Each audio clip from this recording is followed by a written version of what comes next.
Olá, sou Karine Rô, CEO e fundadora da consultoria Diversidade, Equidade e Inclusão NIWA. Essa é a terceira temporada do nosso podcast. Vamos focar em um tema fundamental, saúde mental e bem-estar no trabalho e como isso tem favorecido uma cultura inclusiva e times psicologicamente seguros. Estamos vivendo 4 crises simultâneas: econômica, financeira, sanitária, antropológica e afetiva. Cada uma delas com suas particularidades, que vamos tratar aqui com especialistas, executivos e quem está sofrendo na pele o chamado novo normal. Na definição do dicionário Michaelis, o líder é uma pessoa com capacidade de influenciar nas ideias e ações de outras pessoas. Isso amplia sua atuação para além das organizações. Um verdadeiro líder não é aquele cuja equipe trabalha para ele, mas para aquele que trabalha em prol do seu time, da sua organização e transformando todo o planeta. Segundo dados brasileiros do estudo global Edelman Trust Barometer de 2022, para 49% dos brasileiros, o capitalismo, da forma como existe hoje, faz mais mal do que bem no mundo. 61% acreditam que as empresas não estão fazendo o suficiente em temas como desigualdade econômica e mudanças climáticas. 56% acham falha a participação na discussão do acesso à saúde e requalificação profissional. E 50% acham que as organizações não atuam no combate às injustiças sistêmicas. Essa visão tem alto potencial de impacto nos negócios, em especial porque 63% dos brasileiros compram produtos, 58% escolhem um lugar para trabalhar e 60% investem com base em seus valores e crenças. Então, a fim de jogar luz e conseguir unir essas duas pontas, tanto da postura da liderança como dos anseios da sociedade, João Paulo Pacífico, que se denomina CEO ativista do Grupo Gaia, acaba de lançar o livro Líder é quem influencia outras pessoas. Que tal transformar os ambientes em que você atua? Frustrado com o clima hostil e tóxico das empresas que conheceu, ele decidiu provar que é possível sim conciliar um ambiente de trabalho leve e agradável, com felicidade, impacto socioambiental positivo e ainda assim ter retorno financeiro. Tendo como ponto de partida sua vivência e numerosos estudos, pretende despertar nas pessoas o desejo de fazer diferente. Nele fornece as ferramentas necessárias para que trilhemos um caminho rumo a uma liderança mais feliz e repleta de significado. Na sua opinião, vivemos uma pandemia de líderes tóxicos. Os psicopatas no mercado de trabalho sofrem déficit de emoções positivas, empatia, ética, o que acaba dificultando, inclusive, retenção de talentos. Levantamento da consultoria de recrutamento Michael Page afirma que 8 em cada 10 profissionais pedem demissão por causa do chefe. Em 2016, João Pacífico escreveu seu primeiro livro, O Onda Azul, 5 passos para você formar uma equipe feliz e empreender com sucesso. Chegou a ser o mais vendido da Amazon na categoria empreendedorismo e, de forma leve, ele narra sua trajetória rumo à construção do Grupo Gaia com uma forte cultura e valores verdadeiros. Em 2009, também montou a primeira empresa que já nasceu voltada a ESG e foi pioneira na certificação do Sistema B. Hoje o Grupo Gaia é formado por várias companhias, inclusive uma delas, a securitizadora Planeta. Foi criada há 1 ano e vendida para a OPE em março. Há também um braço no terceiro setor, a Gaia+, dedicada à educação de crianças carentes. Em 2020, a Gaia passou então a abraçar causas, tornando-se uma empresa ativista. Entre os projetos estão o financiamento da agricultura familiar, com cooperativas ligadas ao MST e o SOMA, que é o Sistema Organizado de Moradia Acessível, que oferece moradia a baixo custo no centro de São Paulo. Na Gaia, pessoas e cargos são direcionados para reforçar seus 10 valores. Por exemplo, o RH lá se chama VIP, Valores Integrando Pessoas. O princípio é de que o que tem de mais importante numa empresa não são as pessoas, são os valores, porque as pessoas passam e os valores ficam. Mas, obviamente, com um adendo, quem os vive são as pessoas. Como vocês veem, temos aqui muito para conversar com o João Pacífico, formado em engenharia, começou sua carreira também no mercado financeiro e é certificado pelo Happiness Studies Academy, onde fez o curso online de 26 semanas, ministrado pelo professor e doutor Tal Ben-Sahar. Top Voice também do LinkedIn Brasil, onde distribui uma newsletter para mais de 100 mil seguidores. Apresentou o programa de rádio Felicidade e LTDA na Rádio Globo e também trabalhou como colunista da Veja SP e conselheiro do Greenpeace Brasil. João, seja muito bem-vindo aqui ao nosso podcast. Mais longe que eu já vi na minha vida. Você já falou tudo, eu tô sem graça agora.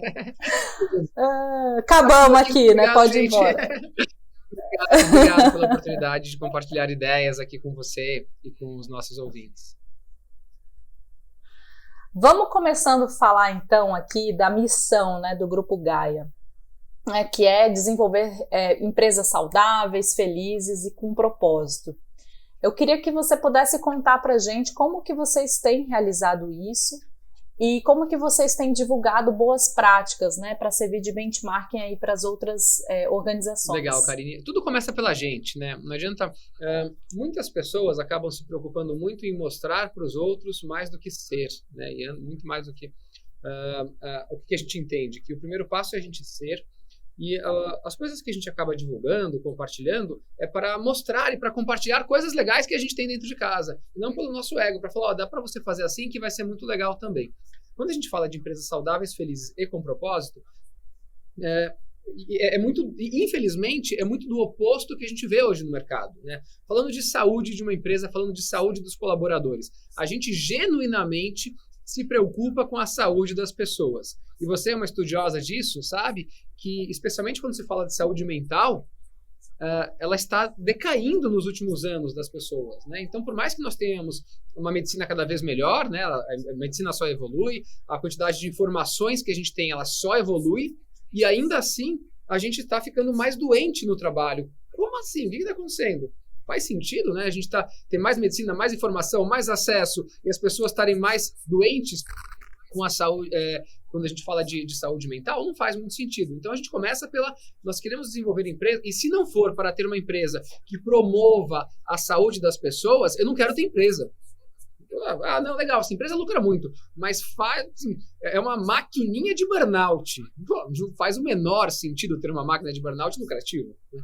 Então começa por isso, começa por olhando a saúde das pessoas de dentro. Aí a empresa tem que ser saudável financeiramente também, senão não para de pé. Boa.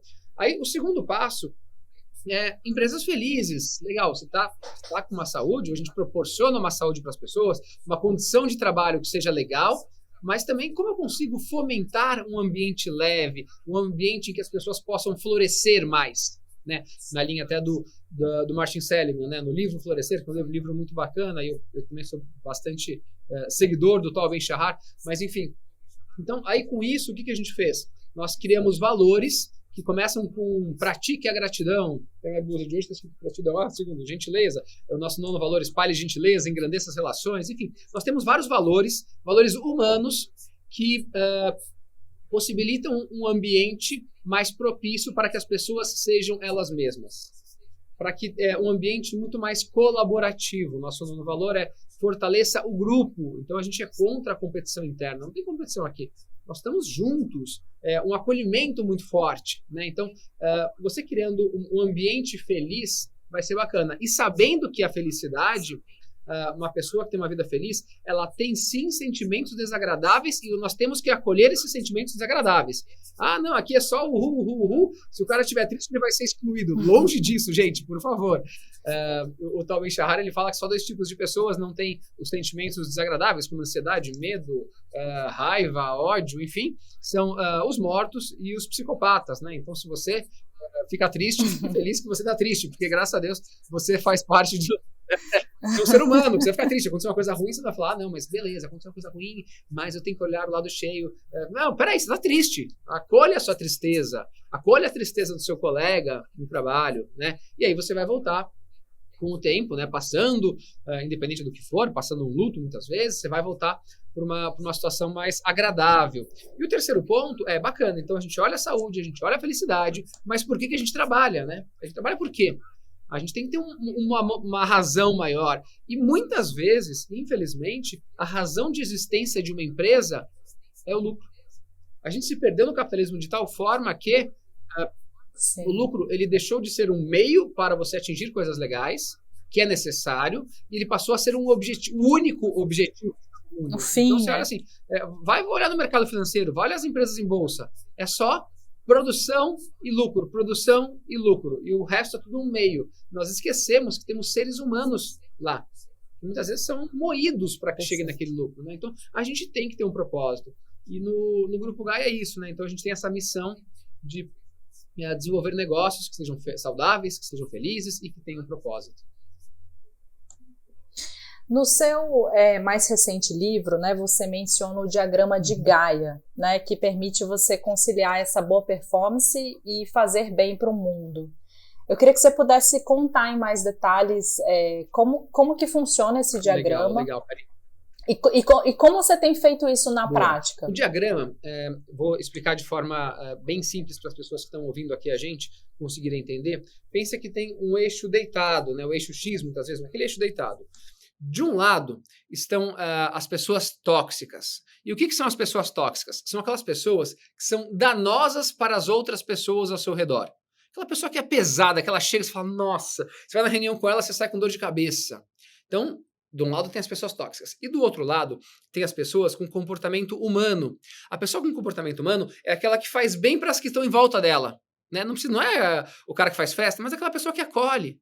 Que é uma pessoa que se sente que está do lado, que é uma pessoa agradável de estar. Né? Então, no relacionamento humano, as pessoas podem estar mais para o lado de uma pessoa tóxica, danosa, pesada, ou uma pessoa que floresce o que os outros têm de bom. Né? De um lado, você motiva pelo medo. Do outro, você motiva pelo amor. E é completamente diferente. E aí, a gente acaba vendo que muitos dos modelos de gestão, e daqui a pouco a gente pode aprofundar um pouco mais isso, ele fomenta um modelo tóxico. E a presença de um tóxico intoxica os outros lá dentro. Daqui a pouco eu quero falar um pouco mais sobre isso. Mas então, só para entender esse lado aqui. De um lado, o que a gente trabalha é entendendo que podem ter pessoas tóxicas, pessoas com comportamento tóxico e pessoas com comportamento humano, e daí a gente tem várias práticas dentro de casa, porque não é que aquela pessoa ela nasceu má, ela nasceu tóxica, não, muitas vezes ela acha que esse é o caminho é assim, sabe aquele papo de que quando a pessoa entra na faculdade, ela sofre aqueles trotes e tal, ela acha horrível e depois quando ela vira veterana ela faz igual?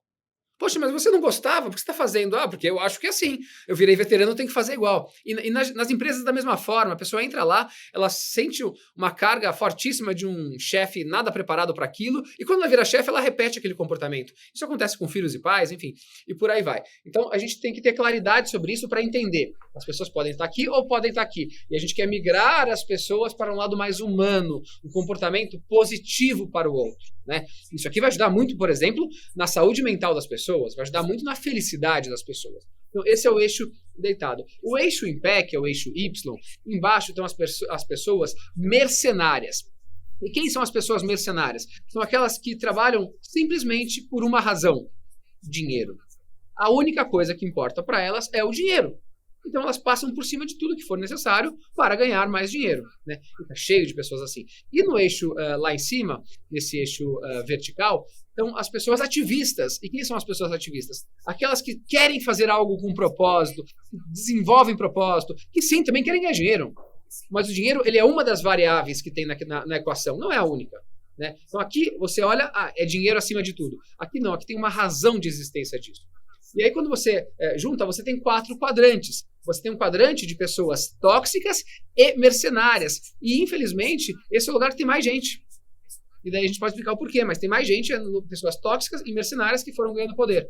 Aí tem o lado das pessoas que são mercenárias e humanas até, elas são legais com as outras, mas só querem ganhar dinheiro. Né? Tem um outro quadrante que é o das pessoas tóxicas, mas com propósito. Ela tem um propósito, mas ela é insuportável. Né? Já que eu estou fazendo bem, eu vou maltratar os outros que estão ao redor, tem muitos desses. E o quadrante que a gente acha que é o ideal, que as pessoas movam para lá, é você ser uma pessoa que tem comportamentos humanos e ativistas.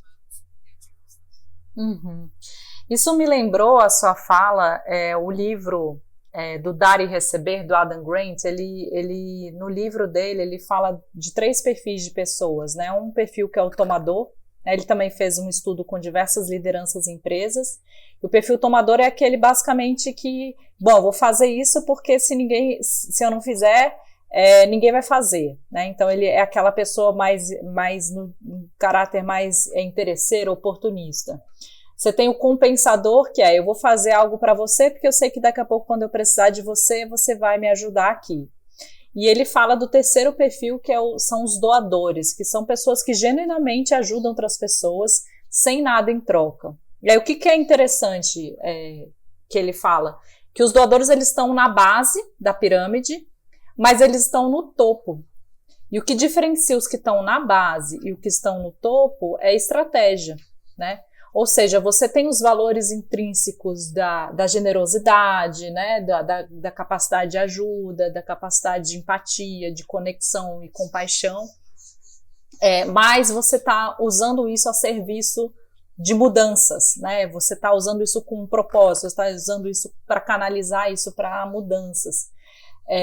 Você acha que tem a ver um pouco com as pesquisas que você tem Totalmente. visto? O Adam Grant é um grande pesquisador, que eu gosto bastante dele, e é muito alinhado com as teorias que a gente acaba aplicando na Gaia e desenvolvendo também, né? Então, essa pessoa humana e ativista, ele é uma pessoa genuinamente doadora.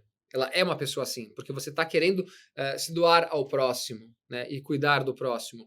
E esse ponto é muito importante, a gente fala bastante no livro também, que é a questão do autocuidado. Né? Então, a grande diferença entre os doadores que estão embaixo nessa pirâmide de sucesso, enfim, do que quer que seja, e os que estão em cima, é que os que estão em cima, eles se cuidam, eles cuidam de si para cuidar do outro. Se você está só se doando e não cuida de si, você não vai ter nada. Em qualquer aspecto, você está sem saúde e você quer se dedicar para cuidar da saúde de alguém, você não vai conseguir. Se você tem R$10 e você empresta 15 para alguém, você não vai ter dinheiro. Então, primeiro você tem que cuidar de você, para aí você conseguir compartilhar com os outros, com as outras pessoas. Então, essa linha do Adam Grant eu concordo totalmente. E o outro lado, né, que são as pessoas que são os tomadores, aqueles que querem tirar vantagem em tudo, são os mercenários. Exatamente os mercenários que são as pessoas que, poxa, onde eu ganho mais? Como eu faço para ganhar mais? É a pessoa egoísta, né? Então, que ela está vendo sempre uma oportunidade de ter algo. E o toma lá da cá também, né? Que esses são os compensadores, que eu faço mais para receber algo também. Na verdade, ela quer receber algo. Ela está fazendo só por interesse de receber algo, que também é uma pessoa mercenária. Ela não está fazendo, eu vou fazer porque ela acha que essa é a melhor estratégia para receber algo dos outros, né? E são pessoas que os outros só vão ajudá-lo enquanto essa pessoa estiver no poder, enquanto for interessante. Porque ela só ajuda os outros que têm interesse, por interesse. Então, quando ela estiver precisando, e se ela estiver mal, ninguém vai ajudá-la. Porque é uma pessoa que ela não cria relações fortes, né? As pessoas tóxicas, elas não criam relações profundas com os outros. Assim como as pessoas mercenárias. É só por interesse. Então é um jogo, é literalmente um jogo em que você está jogando contra adversários. A pessoa que senta do seu lado é uma adversária, a outra é uma adversária, e você está nesse jogo. E é uma vida miserável, né? Mas o cara tem muito dinheiro, mas ele é miserável. Sim. Ele não tem relação, ele não tem felicidade, enfim, é muito triste isso. E o que é mais triste é que esse tipo de liderança, esse tipo de chefia, tem ganho cada vez mais espaço. E é meio que inaceitável, né? Como assim uma pessoa dessa está ganhando espaço? Assim como os psicopatas do mundo corporativo. Tem algumas pesquisas que mostram, eu sei que é um range grande, mas que vai de 4% a 21% a presença de líderes psicopatas no mercado, líderes com características psicopatas. Esse da Universidade de Bond, na Austrália, mostra que 21% das pessoas pesquisadas, dos líderes pesquisados, líderes de empresas, são psicopatas. Esse percentual é o mesmo de presídios. Então, são pessoas que cometem algum tipo de desvio moral, pelo menos, mas que se vestem bem e falam bonito. Né? E por isso elas acabam ganhando esse poder todo. Isso é muito assustador. E aqui você vê que no Brasil é a mesma coisa. Você vê declarações, comportamentos de vários grandes líderes das empresas.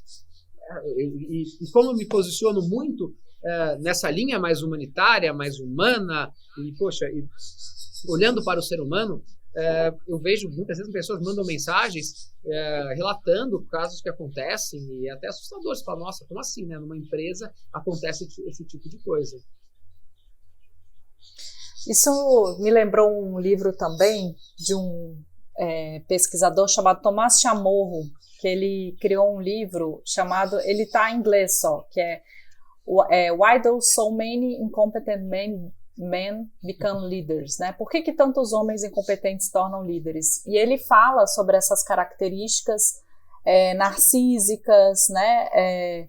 Querendo ou não, infelizmente, num processo de entrevista, às vezes a gente valoriza aquela pessoa que sabe se vender mais, o self-marketing, que tem extrema autoconfiança, que a gente bate o olho lá, sei lá, no LinkedIn, vê tantos seguidores e muitas vezes os processos seletivos, eles estão enviesados, né? Eles basicamente falam assim, isso aqui deve ser um excelente líder. E aí, quando a gente olha, né, as pesquisas, a gente vai perceber que, na verdade, quem são líderes, né, que são bons, né, historicamente, muitas vezes acabam sendo mulheres. E não pelo fato do gênero, mas pelo fato de, muitas vezes, competências como empatia, conexão, colaboração, acabam sendo mais desenvolvidos por mulheres, né? E aí eu queria que você pudesse falar um pouco sobre isso, assim, você tem estudado muito essas lideranças tóxicas, como que a gente consegue fazer essa transição, né, de desenvolver comportamentos mais compassivos, mais empáticos nessas lideranças? É possível consertar essas lideranças? Você acredita que é possível? Como que a gente consegue transformar essas organizações para ter lideranças mais compassivas? Pergunta de 1 milhão, né, João? Essa pergunta aí a gente tem que... o fato é o seguinte, a presença de uma pessoa tóxica, ela tem uma pesquisa que mostra que num grupo de 20 pessoas, numa empresa, a entrada de alguém tóxico aumenta em 54% a chance de um bom membro sair deste grupo. Né? Então, assim como num grupinho de pessoas que você está conversando, se chega alguém chato, você vira as costas e sai, na empresa não é tão fácil você sair, né? Porque você tem todo não é tão simples você virar as costas, mas a presença de alguém aumenta a chance dos bons membros saírem. E aí essa pessoa começa a contaminar as outras, especialmente se ela tem um cargo de chefia, né, hierarquicamente superior, que você acaba influenciando como você quer que as pessoas se comportem neste ambiente. Né? Então, com isso, tem outra pesquisa que mostra também que a presença de pessoas egoístas e materialistas num ambiente que incentiva isso, elas vão crescer mais rápido do que os colaborativos. Porque se a empresa ela estimula a competição entre todo mundo aqui, a pessoa colaborativa vai ficar para trás, porque ela quer ajudar o outro. Né? Apesar de fazer muito mais sentido colaborar, e aí mostra isso. Então, nas empresas que estimulam a competição interna, os egoístas sobem mais. Mas também tem outra pesquisa que mostra que grupos colaborativos vão mais longe do que grupos que estão se degladiando dentro deles. Né? Então, essas pessoas vão subindo. O que acontece é que as pessoas tóxicas, elas não se consideram tóxicas. Elas são tóxicas, as pessoas percebem, mas ela tem uma justificativa para tudo. Ela é assim, por conta disso, daquilo, ela vai ser assim. É muito difícil pessoas mudarem, especialmente quando a idade vai avançando e o poder vai avançando também. Ela sempre fez isso, ela ganhou dinheiro fazendo isso, ela ganhou poder fazendo isso. Poxa, mas agora você vai virar uma pessoa humana? Não, pô, foi assim. Me trataram assim. Eu não ficava... Aí tem aqueles discursos que são péssimos, né? Poxa, eu sofri mesmo. E hoje eu tô bem, olha como eu tô bem aqui, olha como eu sou feliz hoje. É bem bizarro, né? Que a pessoa fala que por ela sofrer, ela é uma pessoa maravilhosa. E ela não vê quanto ela não é nada maravilhosa. Né? E ela justifica que ela passou por aquilo, os outros têm que passar também. Que frescurinha, que mimimi hoje em dia. Infelizmente é isso. Essas pessoas é muito difícil de mudar, eu acho que é quase impossível. Tá? Só se sofrerem algum trauma muito grande na vida, aí sim. Mas é muito difícil. O que a gente tem que fazer é ir formando, uma coisa que eu procuro tentar chegar, são as pessoas que estão no meio da carreira, né? Que estão começando a carreira no meio da carreira, que em algum momento acaba acontecendo essa renovação, e mostrar para elas que há outros caminhos. Ok, você quer ser uma pessoa tóxica? Seja, mas saiba que tem outros caminhos que vão ser melhor para você também. Porque se você não for uma liderança tóxica, você vai ter pessoas que você gosta ao seu lado, que vão gostar de você, não porque você tem cargo, mas porque você é uma pessoa legal, e que vão trabalhar por você, e você vai trabalhar por elas, e o clima vai ser muito mais incrível. Então, é por aí que acho que a gente tem que mostrar para essas pessoas que estão em processo de formação que tem outros caminhos. Eu tenho certeza absoluta que lideranças femininas seriam muito melhores, são muito melhores do que lideranças masculinas. Muitas vezes, e como você falou, não necessariamente pela questão de gênero, mas pela questão de mulheres acabam desenvolvendo uma compaixão diferente, um acolhimento diferente. Muitas vezes, até infelizmente, mulheres que acabam tendo que crescer na carreira se, entre aspas, masculinizam no seu comportamento, porque para subir lá eu tenho que ser assim, eu tenho que me enquadrar nesse tipo de comportamento, né? Isso é muito triste. Então, eu acho que se o mundo fosse gerido por mulheres, o mundo seria muito melhor, assim como as empresas. Mas eu acho que a gente está nesse período, né? Esse tipo de conversa que a gente está tendo aqui hoje é uma conversa que não teria 5 anos atrás, 10 anos, certeza que não. Então é bom, porque está aumentando a consciência das pessoas, de homens e de mulheres. Outra coisa que aumentou bastante, agora a gente regrediu um pouco, é que as pessoas começam a entender, mesmo a linguagem, que linguagem que eu posso usar? As pessoas começam a entender, foi até tema de outra série de podcasts, mas a questão de vieses que nós temos, né? Vieses inconscientes. Quantos vieses nós temos? E mulheres têm vieses também, homens têm vieses. Eu estou desconstruindo nesses últimos anos vários vieses. Vários. Eu achava que não tinha. E aí você vai vendo que você tem, você foi formado com esses vieses. Então, eu acho que é um processo, mas o que eu espero é que esse processo seja mais rápido do que a natureza vai indo. Porque até lá muita gente sofre, né? Isso que é ruim. Então, como a gente consegue acelerar esse processo de mudança? Exato. E eu acho uma coisa que você tocou, que eu acho que é importante quando você fala sobre lideranças que têm comportamentos mais tóxicos, muitas vezes esse processo inconsciente, como você trouxe, do aprendizado, né? Eu aprendi porque meu chefe era assim, é quase como pai e mãe, né? A gente vai emulando comportamentos do pai, da mãe, e haja terapia aí pra gente ressignificar e trabalhar esses comportamentos que são inconscientes, né? Que a gente não percebe que a gente tá assumindo, mas que é possível fazer diferente, né? E a partir do momento que começam a ter outros perfis de referências, né? De modelos de lideranças mais humanos, né? Mais compassivos, como a gente está falando aqui, doadores, eu acredito muito, é claro, eu concordo com você, quando a gente tem um perfil de liderança muito narcísico, né, vamos lá, eu acho bem mais desafiador você mudar. Mas quando a gente tem comportamentos que foram aprendidos, né, e existem uma abertura para mudar, um desejo de querer mudar, eu acredito que é possível, assim, as pessoas mudarem, sim, né? Sim. É muito você mostrar que tem outro caminho, né? Porque realmente as pessoas acham que não tem. É assim. Para eu crescer na carreira tem que ser assim. A forma de você motivar alguém é assim. Você não precisa motivar alguém fazendo essa pressão toda. Você pode motivar alguém sendo compassivo com ela. É possível ter uma gestão compassiva, né? Uma gestão com compaixão numa empresa que pode ser lucrativa assim também. Mas, e aí quando você começa a ver esses modelos, começa a embaralhar a cabeça das pessoas e alguns vão ficar abertos a isso. Isso é muito legal. A Gaia é um caso desses. Por que a Gaia tem bastante gente que acaba seguindo a gente e gosta do que a gente fala? Porque a gente utiliza esses aprendizados todos da ciência, e são coisas que estão aí para todas as pessoas que quiserem, né? Você baixa um livro, você baixa um curso, tem um monte de coisa, no mercado financeiro, que é um mercado majoritariamente materialista, egoísta, narcisista. E acho que até tem uma razão disso, porque como é um mercado que lida com dinheiro, as pessoas acabam colocando o dinheiro num patamar muito elevado, né? E aí vira aquela guerra por dinheiro. E como a gente leva esse comportamento humano para o mercado financeiro, as pessoas falam, nossa, mas que estranho. Como assim? O mercado financeiro tem gratidão? Não. Uma vez veio uma turma aqui de uma faculdade bem conhecida de São Paulo, de administração, economia, e fizeram uma pesquisa de clima, que muitas vezes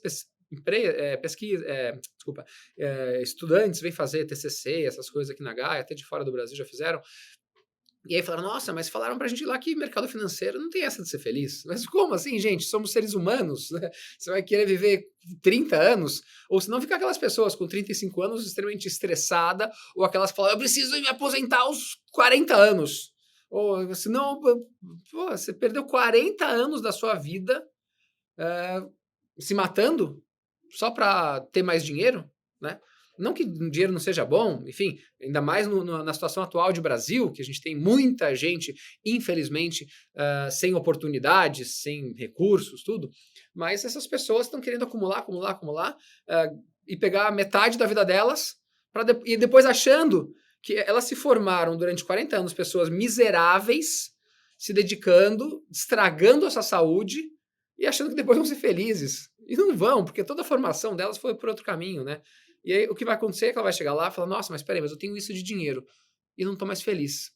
Então, para satisfazer esse vazio interior, eu acho que eu tenho que ganhar mais. O problema é que eu ganhei pouco. mesmo que seja infinito. Então eu vou ganhar mais. E vai nessa. E daí ela ganha mais um monte desse monte. Não, mas eu continuo com o vazio interior. E ela continua correndo atrás disso, até um dia que ela morre.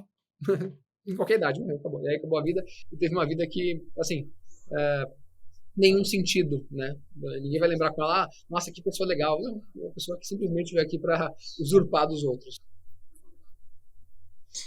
João, você fala um pouco sobre o mercado financeiro, né? Que muitas vezes ele é um câncer, né, para a sociedade. E assim, como resolver essa questão, né? Porque é isso, o modelo do nosso mercado financeiro hoje, ele desenvolve disfuncionalidades em relação ao meio ambiente, em relação à justiça social, a gente aumenta a divisão socioeconômica das pessoas. Como que a gente consegue desenvolver essas lideranças mais compassivas quando a gente tem essa base cagada, né, digamos assim, né? A gente está dentro de uma estrutura que opera ainda num sistema econômico de séculos atrás, né? Como que a gente consegue ir mudando isso? Eu acho que a mudança vem pela consciência coletiva. Vamos lá, primeiro, é muito difícil mudar, tá? Porque o poder do mercado financeiro é muito grande. Então, mais do que dinheiro, eles têm poder. E eles influenciam de A a Z. A gente não tem ideia o que eles influenciam. Se eles quisessem, eles acabavam com o agrotóxico no Brasil, mas eles ficam quietinhos. Então, se eles quisessem, é muito louco que o Brasil agora está numa coisa assim, vamos acabar com o desmatamento ilegal. Tipo, cara, tinha que acabar com o desmatamento legal no Brasil, sabe? E está discutindo ainda de acabar com o ilegal, que é muito grande. Então, tem que acabar com o desmatamento, né? E se os bancos quisessem, eles falassem assim, não vou financiar mais ninguém que desmata, acabou. Acabou o desmatamento no Brasil. Ponto. Mas eles não querem. Eles não querem. Tá? Então, eu acho que uma mudança vem quando a gente consegue trazer mais consciência coletiva para a população e trazendo outras possibilidades para a população. E não tem. Hoje, assim, não tem como você não ter conta em um dos 5 grandes bancos do Brasil. Não tem. Mas eu quero ter... Você consegue, às vezes, o 6º ou 7º Sicredi, uma cooperativa, que é legal, tal, mas você não consegue. Quero investir em alguma coisa legal. Não tem. Então, qual que é o caminho que eu acho? Criar novos instrumentos financeiros que deem acesso para as pessoas escolherem. A gente fez uma operação no passado para financiar cooperativas ligadas ao MST. Aí o mercado financeiro, grande parte dele foi contra a operação, não queria que desse certo, fizeram de tudo para não dar certo. A gente não teve ajuda de ninguém do mercado financeiro, ninguém. Zero de investimento em marketing. 5.000 pessoas abriram conta para investir, com zero investimento em marketing. 5.000 investidores em qualquer situação é muita gente. Muita gente, porque 5.000 pessoas que quiseram, porque foi boca a boca mesmo, tal, e quiseram investir. Então aí você mostra que, e muitas outras ficaram sabendo depois que acabou, queria ter entrado, não sabia, tal. Então isso mostra que se a gente conseguir criar novos instrumentos, novas possibilidades, o cara vai tirar, assim, eu duvido que tem alguém que ama o Itaú, ou que ama o Bradesco, ou que ama o Santander. Não tem. A não ser os acionistas, os sócios, não tem. Nossa, não. A propaganda é bonita. Você fala, nossa, caramba, que propaganda legal. Se um ET cair na Terra e assistir as propagandas de final de ano dele, você fala, nossa, caramba, esse banco é sensacional, eu quero ser um banco, né? Tipo, mas aí você vai, basta ser cliente que você vai ver que não é nada disso, né? Como eles vão...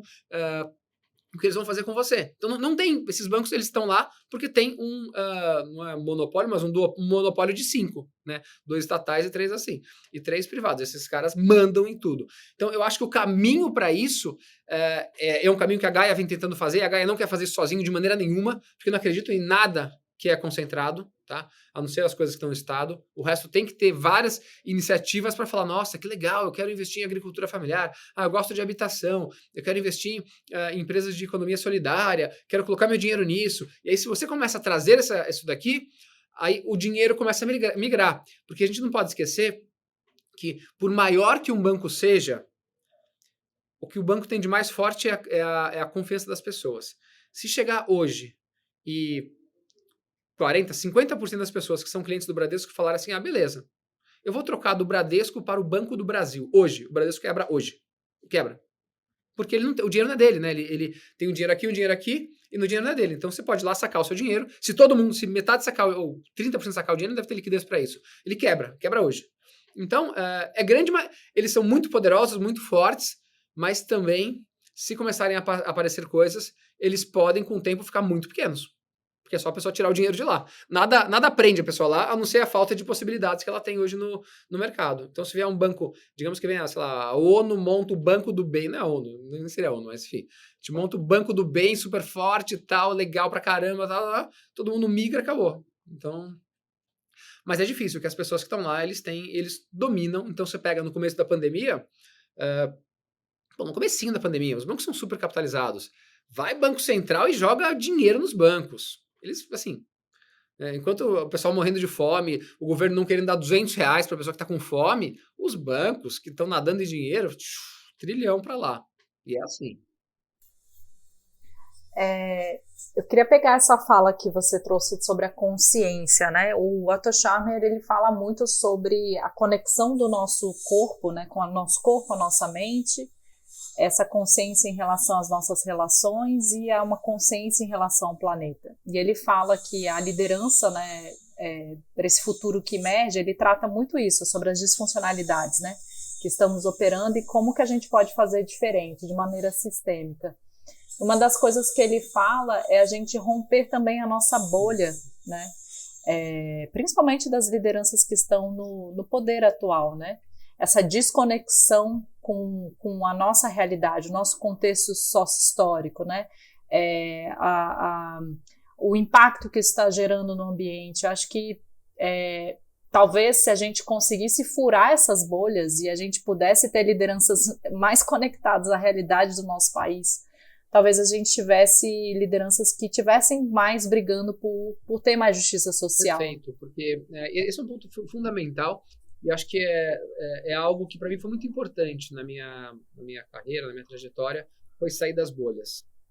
Porque você está na bolha, você só convive com pessoas absolutamente iguais a você. Se você deixar... Entra na sua carreirinha, né? Você nunca vai encontrar uma pessoa trans, você nunca vai... Assim, no mercado financeiro, dificilmente você vai encontrar alguém declaradamente LGBTQI+. Você não...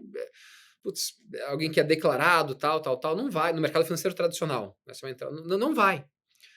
Alguém que estudou em escola pública, só alguém de uma outra área, né, na área de banking, brokers, não vai ter esse cara, não vai ter essa pessoa. Né, majoritariamente homens, brancos, e aí você tá na bolha, você acha que o mundo é aquilo. Né, e isso é péssimo, porque essa pequena parcela da população tem um poder de influenciar a vida de muita gente do resto. Né? E quando eu comecei a furar essas bolhas para entender a realidade do Brasil, e, por exemplo, o MST foi talvez a maior bolha que eu consegui furar e entender, e sair do que as pessoas falam na mídia ou aqui, e visitar, colocar o pé no barro, conversar com as pessoas, ver o que eles estão falando, falar, nossa, não fazia ideia disso, por que ninguém me contou antes? Né? E por aí vai. Agora a gente tem se aproximado cada vez mais dos povos indígenas, que você aprende na escola que quando os portugueses inteligentes, maravilhosos chegaram no Brasil, o indígena era quase que um animal, assim, né? Tipo, era uma coisa que eles não têm sabedoria nenhuma. E aí quando você vai ver, a quantidade de sabedoria que os indígenas têm é incrível.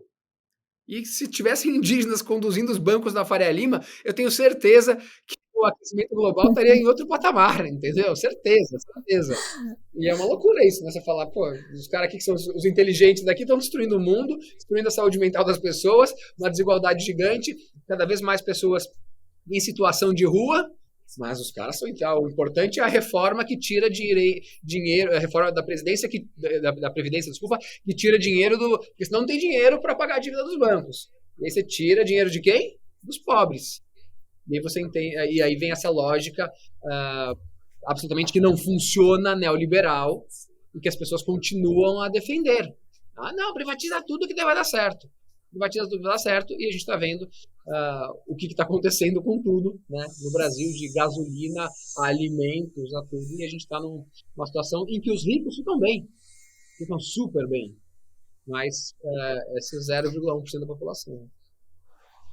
Sim. Você tem 2 filhas, né? E em vários momentos você comentou, né, que você busca deixar um mundo melhor para elas. Eu queria que você pudesse contar um pouco sobre essa nova geração que está chegando. Você acha que eles estão consumindo, vão consumir, investir em empresas que realmente praticam ESG? Como que você vê essa nova geração chegando e fazendo a diferença? Porque talvez de uma certa forma a minha geração, a sua, gerações passadas, a gente meio que se conformou, né? Assim, funciona dessa forma, né? Sempre foi desse jeito, né? E a gente percebe que as novas gerações elas estão muito mais críticas, né? Elas já chegam com um novo fôlego, assim. Eu queria que você pudesse falar um pouco. Você percebe que essa nova geração ela vai fazer de fato a diferença? Eu acho que ela tem muito mais condição e informação para fazer essa diferença. Então, hoje em dia a gente já consegue ver, né, claramente que produtos com propósito eles têm conseguido muita adesão e, inclusive, muitas empresas têm fingido que têm propósito para pegar essa nova geração, que é o greenwashing, social washing, ESG washing, que seja. Então, eles têm investido em marketing para mostrar que eles são legais, né? No livro eu fiz uma pesquisa que é interessante. Você vai olhar, por exemplo, no Super Bowl, que é o principal evento é o comercial mais caro, que é a final do Campeonato Americano de Futebol Americano. E é o comercial mais caro da televisão americana, da televisão mundial, provavelmente. E as propagandas nos últimos anos, foram muito mais numa linha ativista do que numa linha meu produto é super bom. Então, sei lá, a Microsoft falando de diversidade ou de acessibilidade. Quando ele está falando que ele tem um produto inclusivo, ele não está falando só para aquele pequeno público que vai usar aquela funcionalidade. Ele está falando para todo o público, olha, eu me preocupo com isso. Então, quando você for comprar compre o meu produto, não porque ele é mais rápido que o outro na propaganda. Compre o meu produto porque, olha, eu sou uma empresa socialmente responsável. Então, as empresas já perceberam isso e estão se posicionando assim, em grande parte ainda, naquele exemplo até do Adam Grant, né, de querer tirar vantagem ou tomar lá da cá, mas já é um caminho, porque essas novas gerações elas já chegam entendendo isso, né, e muitas pessoas viram que o comportamento da geração passada não deu certo, em vários aspectos, até numa forma de trabalho. Quando uma criança vai lá e vê, poxa, mas eu quero ser meu pai? Quero ser esse tipo de trabalho que deixa meu pai super estressado, deixa minha mãe super assim, eu quero fazer isso? O que eles estão fazendo? Estou vendo como eles sofrem no trabalho, tá com burnout, tá tomando remédios, né? Então daí ela fala, por aqui não tem um caminho que eu não quero seguir não. E o que eu consumo? E essa geração estão entendendo que consumir é um ato político. Né? Poxa, quanta gente... tal marca tem trabalho escravo, tal marca é de um apoiador de tal político, não vou consumir, não vou entrar nessa loja mais. Isso está acontecendo. Então isso eu acho que é muito forte, né? Eu já educo minhas filhas desde pequeno, elas já sabem que algumas lojas o papai não entra com elas, e elas não entram nessas lojas.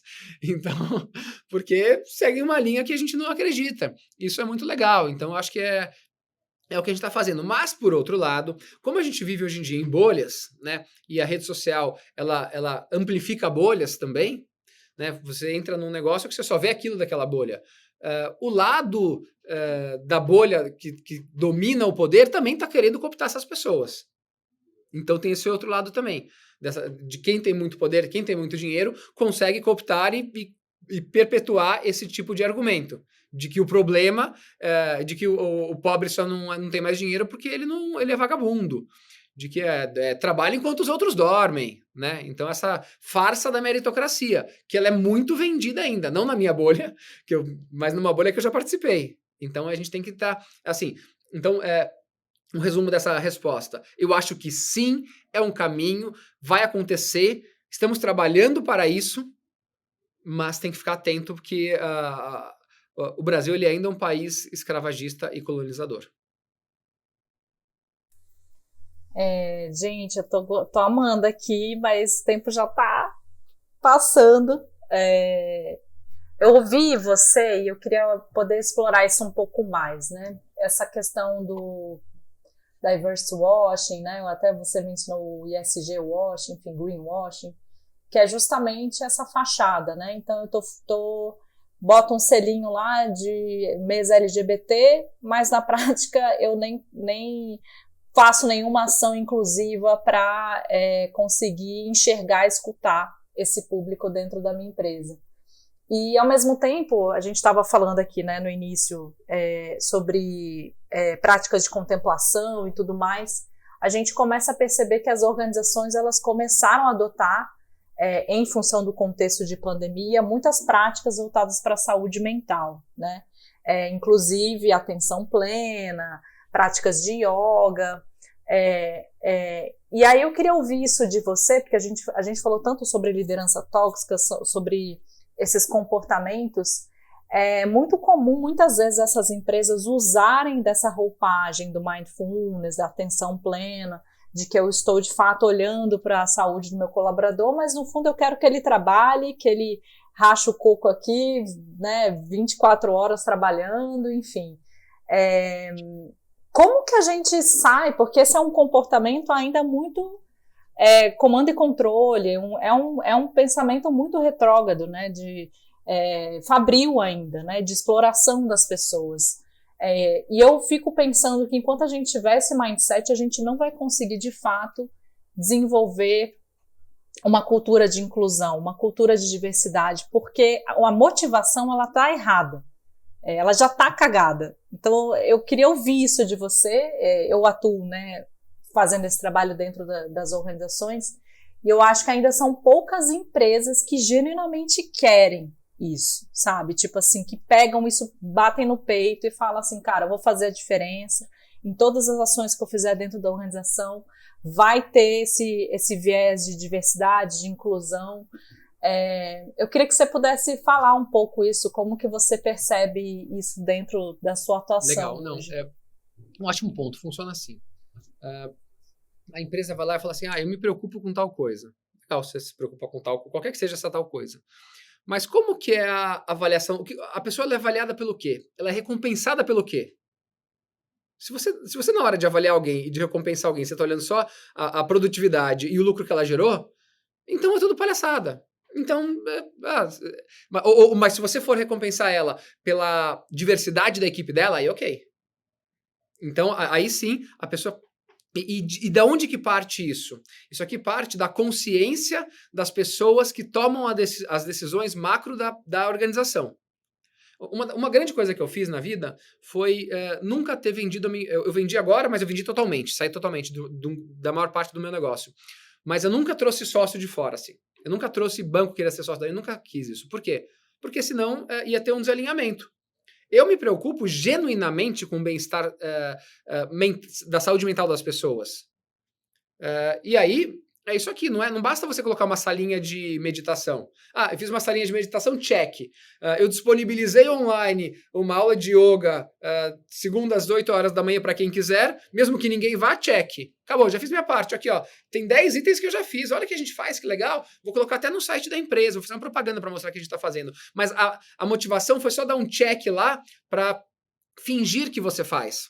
A Gaia saiu do GPTW há muitos anos, que eu vi que as empresas de um monte de empresas falando, eu sou GPTW, tal. E se conversava com as pessoas da empresa, falaram, nossa, é péssimo trabalhar aqui na empresa. E aí eu vi que virou um negócio assim, eu falei, não quero. Então a Gaia não quer, ter esse selo. Não vamos ter. Não vamos participar mais disso. A gente não está fazendo isso pelo ego de mostrar que a gente é legal. E virou isso. Então, quando os líderes da empresa, os maiores líderes da empresa, não têm essa consciência e esse desejo genuíno de fazer isso, não vai acontecer. Por mais que a gente veja muitas vezes que o RH é super bem intencionado e consciente e querendo fazer. Porque daí vira aquele negócio, o RH quer fazer uma atividade super bacana, que vai levar todo mundo para não sei o quê, para refletir e tal. E o diretor comercial tá falando, é produtividade, negão, senão você não vai ganhar, tal. O cara vai pro outro, né? E por mais legais que sejam algumas práticas da empresa, se os maiores líderes da empresa não estão comprados com aquilo, as pessoas, mesmo que entendam que é uma atividade legal, não vão fazer. Porque, peraí, quem manda aqui tá falando que não é para fazer. Ou que não fale verbalmente, gestualmente, o comportamento dele, ele não dá bola para aquilo. Então, isso é muito comum. Isso é muito comum das empresas fazerem isso. E aí, muitas vezes, essa área de bem-estar das pessoas acaba sendo ligada ao marketing. Porque virou uma coisa de marketing. Assim como a parte de sustentabilidade, que era para ser algo transversal na empresa inteira, ligado ao marketing. Que marketing que eu vou ter com isso? Né? É muito surreal, mas isso que acontece de forma muito forte nas empresas. E eu acho que a gente tem que mudar. Uma das formas de... Falam que as pessoas mudam por três, eu gosto dessa... Por 3 Cs, que é a consciência, a coerência ou o constrangimento. O ideal é que a mudança aconteça pela consciência. Nossa, legal, faz sentido isso, né? A diversidade ela é importante. Eu vou ter uma política afirmativa de cotas para contratar pessoas assim e treinar essas pessoas para que no futuro eu tenha uma liderança negra. Legal, bacana. Então você teve consciência de fazer isso aqui. Coerência. Nossa, a gente declarou que a gente vai fazer, então vamos ter que fazer isso aqui agora. Beleza, já tem alguma coisa. Constrangimento putz, a gente tem que mudar, senão vai pegar mal. Vai dar errado. Nem acredito muito, mas eu vou ter que... E aí o que eu acredito hoje em dia é que com as redes sociais, com a difusão da informação, com tudo, vamos tentar fazer com que os líderes, com que as empresas mudem por um dos 3 Cs. Normalmente vem mais pelo constrangimento mesmo, né? Que, putz, eu tenho que mudar, senão teve agora, no passado, retrasado, o Nubank mudou pelo constrangimento, que a Cristina ela fez uma fala péssima no Roda Viva, né? E aí eles tiveram que fazer várias ações, né? Eu não sei a profundidade disso, eu lembro que eles anunciaram várias coisas, vários investimentos, treinamentos e não sei o quê, e abriu coisa em Salvador, e foi, pelo constrangimento, pela besteira que ela falou, e que era o que ela pensava, né? Então ela pensava, ele deu uma desculpa que foi pior ainda, tal, e aí o constrangimento, o mercado falou, peraí, tá errado isso aqui, você tá viajando. E aí parece que eles quiseram mudar, mas eu não tô lá dentro, eu não sei o quanto eles mudaram. Espero que sim, né? João, olha, estamos aqui já no nosso finalzinho do nosso episódio. Queria agradecer a presença, o seu tempo. Acho que foi muito inspirador, você é uma pessoa muito inspiradora.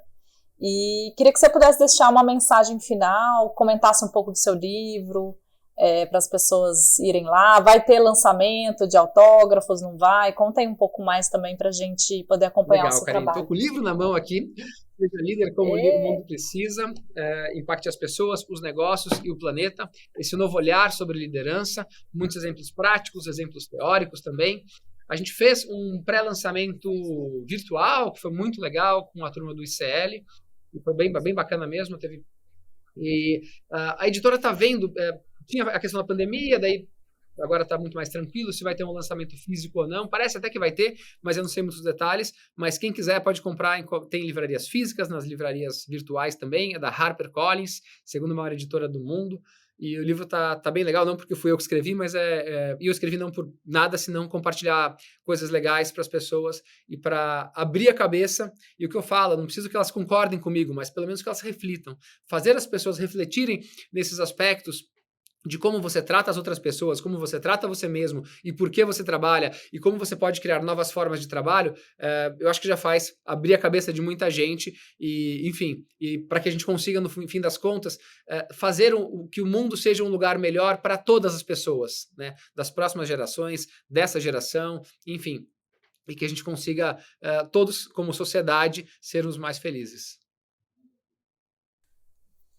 Gente, então é isso. Eu não tenho dúvidas aí que o caminho, né? A gente falou tanto sobre regeneração de empresas, por compaixão, né?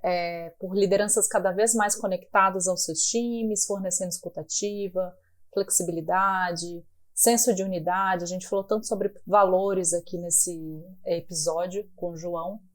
E se você curtiu esse episódio, se você está gostando aqui da nossa temporada, e você quiser manter qualquer contato com a gente, mandar mensagem, pode mandar lá no nosso direct message, @somosniwa. Se preferir, pode ser também lá pelo LinkedIn, ou também por e-mail, contato@somosniwa.com.br. Até o próximo episódio, toda quinta, na sua plataforma preferida.